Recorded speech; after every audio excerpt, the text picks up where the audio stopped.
பார்த்ததில் பிடித்தது. இப்ப ரீசெண்டா ஒரு வீடியோ பார்த்திருந்தேன், ரொம்ப பிடிச்சிருந்துச்சு. சோ அதுல இருந்து உள்ள ஒரு கருத்து தான் உங்கள்ட்ட இப்ப ஷேர் பண்ண போறேன். ஒரு ஊர்ல ஒரு ராஜா இருந்தாராம். வாழ்க்கையே வெறுத்து போய் சாகலான்னு முடிவு எடுக்கும் போது திடீர்னு ஒரு சட்டசபையை கூட்டி, நான் சாகலான் இருக்கேன், இந்த முடிவை மாத்துற மாதிரி ஏதோ ஒரு வரிகள் சொல்லுங்க, அந்த வரிகளை படிச்சோடனே நான் அந்த முடிவை மாத்திக்கிற மாதிரி அந்த வரிகள் இருக்கணும்னு சொன்னாங்க. திடீர்னு ஒரு முனிவர் ஓடியாந்து இந்தாங்க அப்படின்னு சொல்லிட்டு ஒரு கடிதத்துல ஒரு சில வரிகள் எழுதி கொடுத்தாராம்.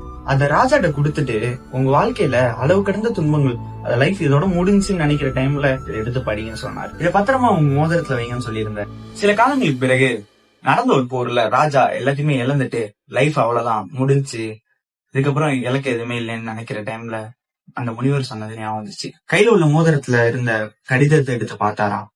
அதுல ஒரு வரிகள் இருந்துச்சாம்.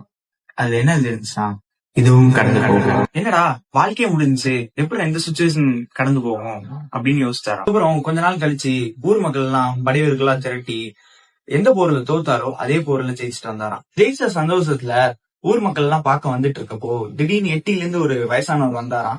யாருன்னு பார்க்க போது அதே முனிவராம்.